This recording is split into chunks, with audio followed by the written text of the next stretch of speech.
it in. Here we go. Let's. Pats and inch. We're just talking there in the ad break about the Bohs jersey of all things. Yeah.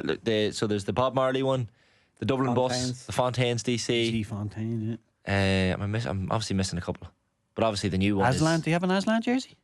They make that up? If they haven't, they should have. I thought they had an Aslan jersey. That seems, they might well have done.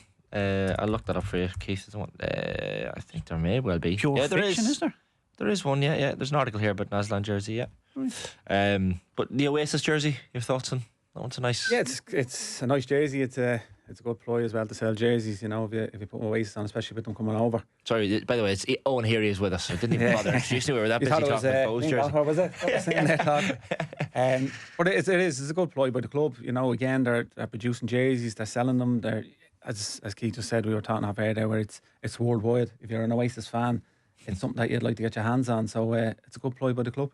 Smart, the market and stuff. Absolutely, and they've done that for the last while as well. Like you said, you start with Bob Marley and you walk your way down through the Aslan and Fontaines and so on. So it's a good ploy, and every couple of years they seem to be coming up with new ideas. Yeah, 100%. Joey O'Brien confirmed as the yeah, Shells. I think we were saying here 2 weeks ago that it looked like he was going to stay on. It'd be mad to change the routine of who they have there, especially coming up to playing Linfield next week in the Champions League game. So it just keeps that continuity going forward for them. And you know, he knows the club inside out. He knows the players. He knows how to get a reaction out of them. I definitely think they need to win tonight to get a positive result going into the game on Wednesday. Yeah, I think it makes sense to keep Joey there, especially with the Champions League game coming up. But is it not more of the same, to use that term again, to play devil's advocate? Is he not very similar to Damien? I know Damien didn't get sacked, he walked away, but is it not Damien and Joey seem to be very similar in terms of their thinking to me? Yeah, might do, but you know yourself, when a new assistant manager comes, he has his own ideas, and you know, he might have been bouncing these ideas off Duffer when he was there, but Duffer was the manager at the end of the day, and he picked the players that he wanted. So look, it's a new as I said, there is the continuity of continuing on, but hopefully he has fresh ideas and has his own way of playing, like, you know. So yeah, it'd be interesting to see. But he's took over his 2 draws. This is the first home game since Duffer has gone, so it'd be a good reaction to get from the players, and I'm sure the fans will get behind him tonight. It's important to settle the ship, like even getting a couple of draws after Duffer walked away, because when that happens, it's such a shock to the club that you're thinking, you know, in the very immediate short term, it could be, you know, you could start to lose a couple of games and people's heads go. Exactly, yeah. And then players are thinking, are they going to leave or themselves, or is Joey going to go? Who's going to come in? But you know, with Joey staying there, then the players that know who's in charge and it's settled down, but they need to get back to winning ways, and they need to do that, I think, tonight, especially with the Champions League game coming up, because Linfield will be smelling blood at this time. Yeah, I think it's a huge game for Shelbourne tonight. Just they're playing the worst team in the league in Cork, statistically the worst attacking team, the worst defensive team. But the fact that when Duffer left, he came out and said, it's me constantly driving this team, I'm the driving force. Couple of draws under Joey, if they go and lose against the worst team in the league all of a sudden, you know, you won't be forgiven for thinking maybe Duffer was driving all of this, you know, how much of it was the dressing room. And that's for that reason alone, I think it's a massive game for Shelbourne. And you also have Cork, who's made some signings, like, you know, the strengthen the team up with Kelleher and Feely coming in. Now they've been training with the club, but you wonder how match fit they'll be. But it's fresh face, and you could do all the work you want on Cork over the last couple of weeks, and all of a sudden fresh people come in and fresh faces, and you don't know how they're going to play or how they're going to go about, you know, set pieces. You know, they'll be stronger now in set pieces defensively and attacking. So yeah, it'll be an interesting game, but you'd expect Shells to come through that, you know, get 3 points at home. Yeah, that's a fascinating fixture this evening. Just to mention the other games that are taking place. So it's Drogheda versus Galway United, 7:45 tonight. Derry City against Waterford, as we said. Shelbourne versus Cork City at Tolka. And the live game and Off the Ball and News Talk tonight, St Pat's versus Bohemians, with Stephen Doyle and Owen Doyle on commentary for that one, with the build up from 7 o'clock for that one in Inchicore. You were talking about Owen Elding before the show. This is a fascinating story that's developing as well, Owen, as well, that the FAI basically are trying to secure him basically for an international future, but Juventus are among his admirers as well. He's banging in some I was there last week, and the goal he scored is unbelievable. And he done the same against Shells, you know. And you normally say if you hit one of them out of 10 you'd be lucky. He's hit 2 of them in the space of a couple of weeks, and just the way he picks it up, he glides across the pitch, and it's just a thunderous effort with his left foot top corner. The keeper couldn't move for it. And it's the same down in, as I said, in Talca Park. But he's a different player for Sligo. You know, you wonder, will he progress? How he will progress? I think he's definitely suited to a bigger, better club. Absolutely, he's only young. But he's getting a good skill in there at Sligo because they're not winning every week, so he's the one that's leading the charge for them. And Sligo, I think, would definitely be down further in the table only for him this season. Yeah, he's been really good. I played with his father. I played with Anthony Elding at Stockport when I was really young. I think it was about 17, and Jim Gannon was the manager. But I was coaching Pat's under 17s, and we played Longford under 17s, and his dad Anthony was the manager, and Owen was playing for Longford, and it was like something out of Jimmy Grimble. There was a corner, Anthony ran over and took it. There was a goal kick, Anthony ran back and took it. But you could start to see that he was a special little player, and he had a little bit about him. So the fact that he's gone to Sligo and he scored in those outrageous goals as he is doesn't really surprise me. And the ceiling for Anthony Elding is getting very, very high. Yeah, and so he's yet to represent Ireland, of course. He's born in England, spent most of his life in the west of Ireland since Anthony moved over for his footballing career. But the FA are apparently exploring eligibility through residency rules, which would make him available for the Irish under-21s. Like, when you hear Juventus linked, like, is that... You've seen, like, Festi Abicelli and a few other players head over to Italy, and going back further, obviously, Liam Brady had a lot of success heading over that direction. But would you recommend a move where you're kind of out of the... Yeah, well, Irish UK limelight? Keith probably, tell you that England is a lot of hustle and bustle. There's a load of players that are all similar and things like that, and there's a lot of pressure on from our media, for English players, for Irish players over in England, and it's constant about how they're doing, if they're playing, if they're not playing. You take him away if he goes for further afield, if he goes to Holland or if he goes to Italy. You don't have that as much pressure. Obviously over there you will, but it's a young English-Irish lad that's gone over there, so it's probably out of the limelight from here. And we'll just keep an eye on things, how it develops, but there won't be as much pressure from the press here, I don't think. Smart move if he was to choose the Juventus option.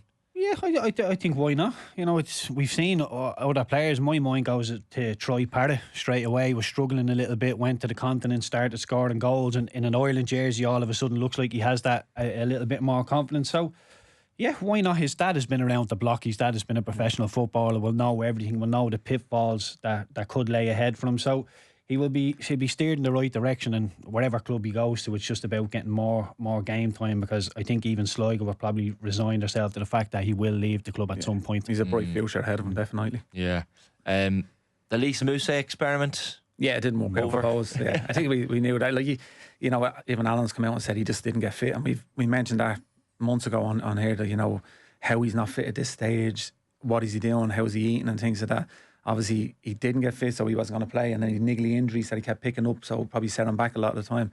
But it just didn't work out. It was worth taking a chance on him. They got a bit of publicity over as well, like the Oasis jersey. So as I said, it didn't work out, and they'll move on. But they've signed Douglas Taylor, which I think is a good signing for them and a good fit for the team at the moment. I think I watched them last week against Sligo create a lot of chances.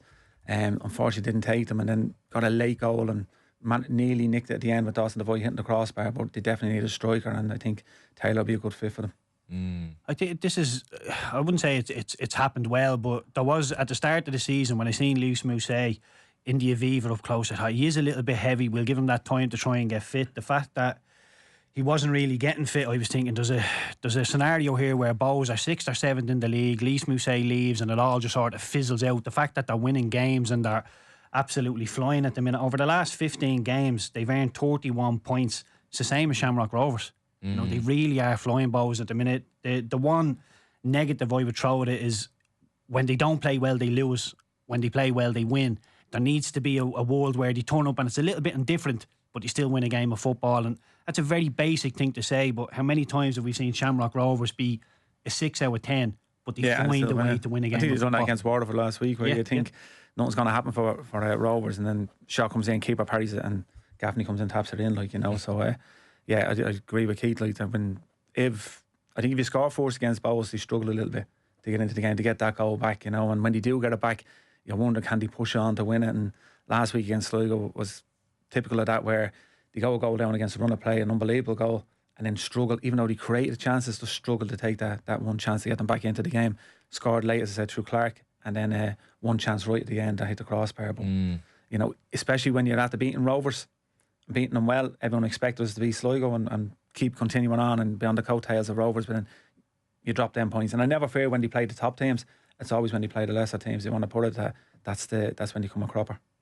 Well, that's people have said that to me. You know, how come I'm not convinced that Bohs will give us a race. I think they'll be probably finish second or third, but in terms of actually getting close to Rovers and flirt with overtaking them, I don't see it. And but the fact, like, they've beaten Shamrock Rovers 3 times this season, so why aren't they top of the league? Because of the lesser teams when they're Waterford have beaten them. What is that about though? Like, when you're in a dressing room and you've a dressing room that's capable of beating the Rovers, like, why can't you?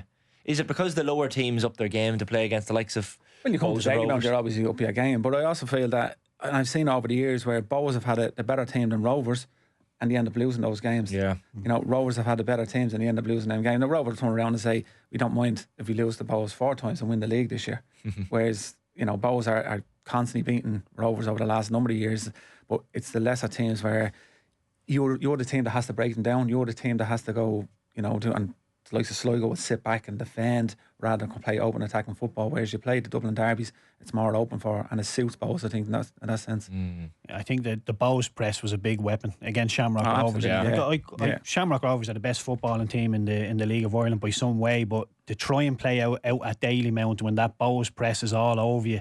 And you could see, like, Dale Rooney won one in the corner flag, and the fans are jumping up and going for it, and you're thinking, just play over the top for a while, and he didn't. But that pressing, it's something as a Pats fan that worries me tonight. Bohs pressing Pats and Inchicore, because you would imagine Pats will try and force their way through. And as you said, even on that, when Rovers, when there was a break and play, Bradley told them to play long, because the next kick out was played long, but then they went back to trying to play up in the back, and Bohs just kept pressing. Individual press was good, but team press was excellent. Like, and Clark is a false 9. You know when he plays up there, as I say, the centre forward, the false 9, he's excellent. When he plays deeper, it's a little bit. Bohs don't see him as much threatening. You know, when they have a centre forward and he's playing off him. But when he plays up there in his own, he's a big threat. His runs in behind, his runs down the channel, his harrying, his hassling. You know, and he's got a reward over the last couple of weeks from getting goals as well. Yeah. Do you think Bohs will miss Dale Rooney suspended? Do you think he's yellow but cards? That's where I think Taylor might play, isn't he? He'd probably come in, or Reece Brennan. Could take up that mantle, but definitely Dale has been excellent over the last couple of weeks. Scored in goals, putting his set piece delivery is unbelievable. Even his crossing has been excellent. Like, so, he's been on fire, but they'll definitely miss him tonight, especially in a small pitch up in Inchicore. Yeah, Douglas James Taylor, you spoke about earlier, Keith. Like, he, obviously a really exciting player. 6 goals in 14 last term for Drogheda, and then 7 goals in 5 games, including a penalty in the final on the way to that Cup glory as well. Like, really talented player, only 23 I think as well. Yeah, very talented boy. I liked what I've seen of him at Drogheda. I know Drogheda, they thought they were going to be able to keep him. There's some paperwork that didn't happen, or they felt they were entitled to get Douglas James Taylor again. If, as it happened, Bohs have gone in and get him, and I do think it's a brilliant signing for them. I like Clark as a false 9. I don't know whether Rennie will go to a 2 up front. I'd be surprised if he did, but yeah, I think it's a really good signing, and I think he's only got 2 goals this season, Douglas James Taylor, but capable of an awful lot more, and a signing that does excite me. Yeah, and it also weakens Drogheda. You know, Bohs strengthens Bohs and weakens Drogheda. And you look at Pats, I think they've only won 1 out of the last 8 Dublin derbies, and you know, if they lose tonight, that's 3 in the bounce at home. They've only scored 1 goal in the last 5 games. I think 2 goals in the last 6 games. So it's a worry for Pats, especially with Bohs coming and they're on form, like, and nice tight pitch out there. I think Bohs could take them cleaners if they're at it tonight. Well, there is a lot of worrying stats from a St. Pat's point of view. In the last 11 games, Pats have won 2, and they're against Cork and Sligo, the 2 worst teams in the league. And look, they've scored 3, failed to score 10 times this season. And so often we're talking about Mason Melia, Jake Mulroney, El Bouzebbi, Kavanagh being these brilliant attacking players, but they haven't come to the party whatsoever. And I'm a huge fan of young Mason Melia. But when you look at Michael Noonan, when he plays up front with Gaffney, or Aaron Green goes and gives him a hand, Mason's not getting that at Pats. He's been largely isolated up there. Aidan Keane has come in every now and then and tried to give him a hand, but Mason, for my money, is a wonderful, wonderful young player, but he's still learning on the job and needs a bit of help up there. And when the wingers aren't chipping in, it just exacerbates. Everybody's not really coming to the party. Defensively, they're not there. Attacking wise, they haven't really been there. And look, I think the biggest thing for me, when you look at the Bohs press and you look at the Pats press, there's a difference in energy levels, and there's a difference in want and desire, and that's something that should never be levelled at any professional footballer, and it's one that I think will have to change, that walk rate in the middle of the pitch. And I think that's the prime example, is walk rate. Yeah. They don't have it. And I watched the Derry game where it was a pass in the midfield, took out 3 players, another pass you know, off Duffy coming in, takes out another 3 players. All through the middle of the park, it shouldn't happen. Then ball out wide, and it's a goal for the Shelbourne goal. Kyle runs from the halfway line to the edge of the 18-yard box before anybody decides you know what, we're going to engage. Even the way they set up, Pats are so open. I've said this before, they just give you so many chances, but the work rate of getting back to help your defence or getting forward to help your attacking, they just doesn't seem to be there. It's like individuals just playing, you know, constantly, where a winger says, I don't have to track back, whether he's being told that by the manager, you don't have to come back, and he just stays forward. But then you don't mind that once he gets the ball and does something. But they're not doing that either. They're not getting the ball and attacking with good options and people getting into the box. Just like, if I look at Keith and I see he's lazy, I could be sitting in the middle of the park and goes, well, he's not doing the work. Why should I start doing the work? And it goes throughout the team. Whereas if I look at Keith and I see him pressing someone, I have to get in behind him, because if I don't, he's going to nail me for not getting up with him. And that's what it takes to be a team. That's what it takes to be top of the table. It's funny you say that, because I went to the Pats and Shelbourne game. I wasn't working. I was just standing on the Camac, and there was Shelbourne were on top in the game. They just scored, and the fans around me, there was a lull in the game. One of the goalkeepers had gone down as usual. And the two teams went over to the side of the pitch, and the players weren't talking, weren't interacting. Like Stephen Kenny was telling them what he wanted to do, but the players who were in the trenches, nobody was giving anybody else any instruction. And the fans around me were saying, we're a very quiet team, there doesn't seem to be leaders. And I was thinking, I think you're right, because when things start to go wrong for Pats, as they have done an awful lot this season, there's no Chris Forrester, there's no Redmond saying, lads, we need to buckle down, we need to get through this hard period, and then we go back to playing football. It's football, and when you've only one plan, it's very easy to defend against. When you hear the likes of Stephen Kenny talking about the pitch dimensions against Galway after that defeat, like does that sort of stuff bleed through into a dressing room? Like, do players read that or hear that and think, Jesus, our manager's talking about the pitch dimensions, like, does he not think we can win on any size of pitch on any day? Like, is that not a little bit concerning? They've played in all sizes of pitch this year, and they haven't won. Like, you know, so Dalymount is probably one of the biggest pitches, and they got beaten there. You go to Talca, it's a small pitch, and you know it's the same as Inchicore, small pitch, and they're getting beaten there. So it's not about the dimensions; it's about the work rate of players and the players that they have out there. And we've said this numerous times: they're so open defensively, like that when they're attacking. Normally, what you do is, as a defender, when we're attacking up in the last third, my job is to organise at the back then, so that way you're not done on the counter attack. But it seems to be that you just get done so openly on the counter attack. There's no one saying, look, Keith, just blocking there in front of his feet so that ball doesn't come into him.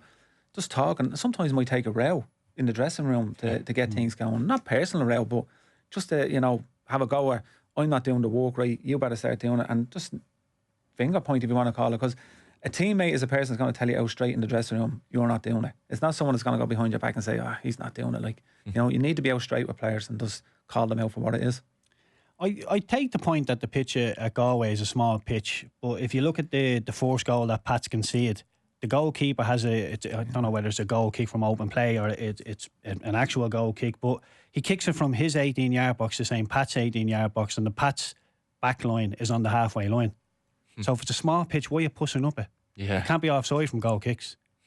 Well, that's it's just exactly, nonsensible, isn't it? Organisation, and that's your team where your manager tells you, look, he has a decent kick out, take it, drop 10 yards forward or back. You should never be running backwards to head a ball. You should always be running onto it. And if I'm looking at the goalkeeper, I think, well, I'll give myself an extra 10 yards and I'll go and meet it rather than running backwards and it might flick off my head and set somebody through. It is a small pitch, and you knew that going into it. You can't just all of a sudden say we've lost the game because the pitch is small. And when they lost against Shelbourne, I think it was something to do with sportsmanship.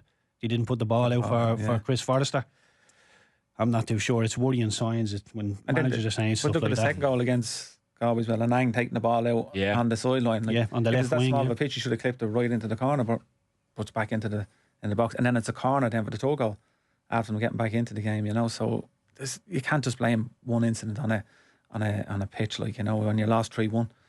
He's not in like, his job's not in danger, Stephen Kenny, is it? Like, or is it? Like, at what point does it become a conversation where you have to start talking that way?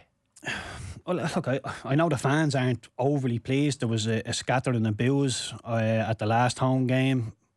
Is his job under pressure? I wouldn't have thought so just yet, given his reputation, given what Stephen has done within the League of Ireland. There is still that expectancy that he can get this group of players to start going in an upward trajectory, but something's got to change. I know people are saying to me last season Pats went into Europe, started doing well, and it took off within the league, but I don't see that happening this season. I really don't see them going and beating the Lithuanian team, Hengelsman, and then, you know, all of a sudden they're catching fire because it's been so disjointed. Jamie Lennon looks outnumbered every time the opposition have the ball, and they look like a team who don't want to work hard when they don't have it. It's like they think, well, when we get it, we'll work hard, and when we don't have it, we'll just wait till we get it back, which that can't ever be the case. And St. Pat's pass completion is down low in the 70%, and if you're going to be a possession-based team that goes forward with numbers, you can't lose the ball that much because you're going to get counter-attacked.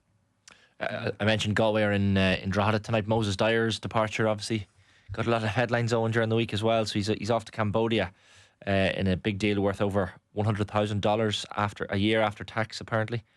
So there's 100,000 reasons for him. Yeah, absolutely. For him heading over there, I suppose. Yeah, and the fact that he's closer to home, like, and you know, he's trying to get back into that international team as well, and he's a 2-game suspension here that he's not going to serve, but he's going back, so he's quite happy probably to go home and to do it. But that, look, it definitely weakens Galway. But then you look at Drogheda, and Drogheda are weakened now with Taylor gone as well. So I think for Drogheda, missing out on Europe is a big thing. Why players are probably going as well. But they need to try stay in there now, and, you know, try and be on the coattails, try finishing in the top half of the table, at least try making it into Europe again. That'll be a big season for them if they can make it into Europe, in my opinion. But it doesn't look too good at the moment for the likes of the two of them finishing in the top half. Yeah, Drogheda just seem to be slowing down. Only 2 wins in their last 10, as Owen said. The European stuff will start to hurt them. But look, I think Dyer leaving Galway is a big one as well. He's 10 goals this season. The next one after him is Hickey with 4. So you've took a big chunk. And I know I've said this before. I remember having a chat with John Caulfield in Inchicore, and this is probably 2 years ago now, when he was saying, Keith, if we had a striker in our team, we would be seriously dangerous. He went and got Moses Dyer, and they were seriously dangerous. Now they've lost him, you're thinking, are they going to go back to the Galway they were 2 years ago? And don't get me wrong, they'll be solid, be extremely hard to beat, but they may have just lost that element of a sucker punch which they had with Moses Dyer, which will hurt Galway.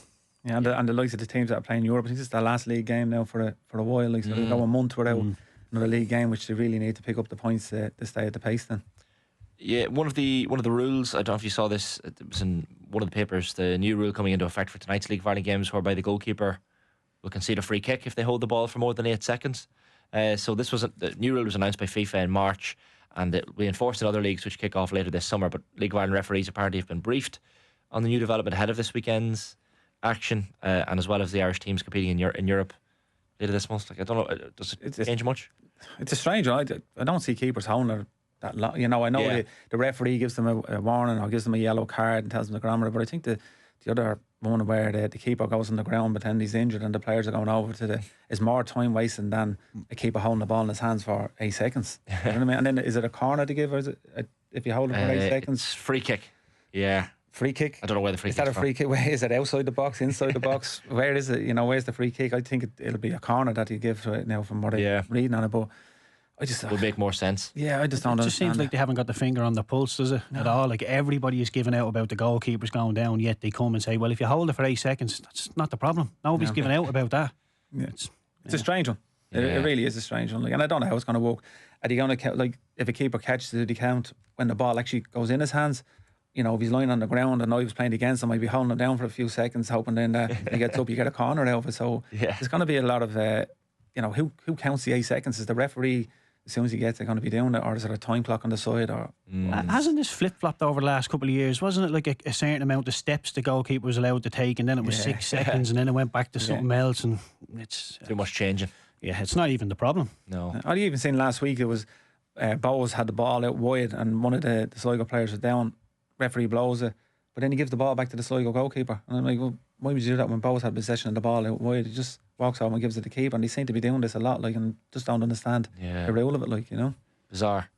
Shels Linfield obviously coming up very soon, and do fixtures like this make you reminisce about your own European adventures? Yeah, but against Linfield I missed the Satanta Cup final because of 2 yellow cards down at Tolka when Linfield won it. But look, it's a great fixture. It's a great fixture to be involved in for the club, playing at home. Linfield, 18 years since they played in the Champions League, like, so be brilliant to be packed out. And Linfield will, you know, have a good record in Tolka as well. They came there and, as I said, he won the trophy, Satanta trophy, so they won't be afraid of going there. And especially with Shells at the moment, not picking up wins, it's a good place. It's a good time probably to take them. Like Chris Shields still there, is he? Yeah, he's still up in so, Liverpool, yeah. And you have Healy managing, so yeah, it'll be Great experience there, in fairness. exactly. Yeah, I think it'll be a good game, but hopefully Shells come through and get a result, positive result going up into the away leg anyway. What's it like lining up when you hear that Champions League? It's music? brilliant. Like it's you know, it's an experience that you always want to feel as a footballer. I know you have said that, you know, you have players that have gone to England, had great careers in England, but never got the chance of playing Champions League football. Where in Ireland you get that chance on a regular basis if you're playing with the top teams and winning and getting into Europe. So it's brilliant when you're walking out to that music, and then you look at the players that you're playing against, and you know, when we played Deportivo, just the players that were in that had won World Cups, and the manager of the Argentina who won the World Cup there played in that game as well. So you're just looking at the players that you're playing against and seeing their careers develop over the years as well. Yeah, unbelievable experience, and those Shells players, no doubt, looking forward to it.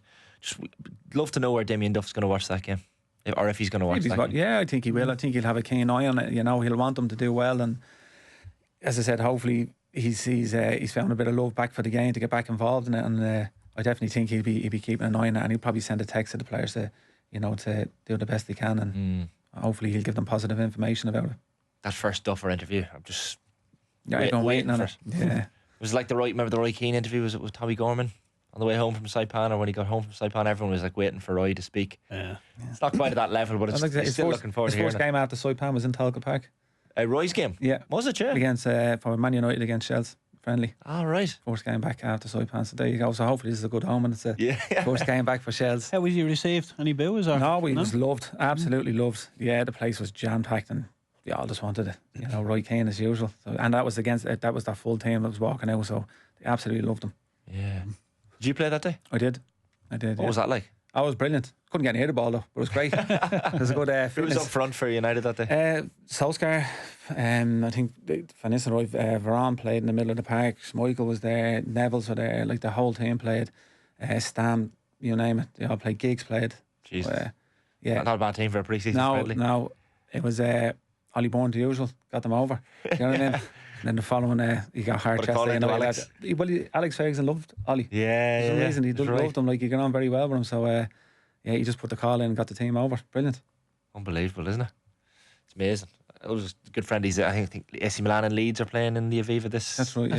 Maybe there's a couple of decent friendlies coming up. Before we let you go on, obviously there was the terribly tragic news yesterday, and it's all over the papers today, obviously, of Diogo Jata's death in the road accident alongside his brother, just 28 years of age, and we were talking about it this morning, and just it's tragic. It's the peak of his powers. Yeah. Like, you know, you go back a couple of months where he won the Premier League and he won the Nations Cup, and then he gets married, and all of a sudden then, you know, this tragedy that happened.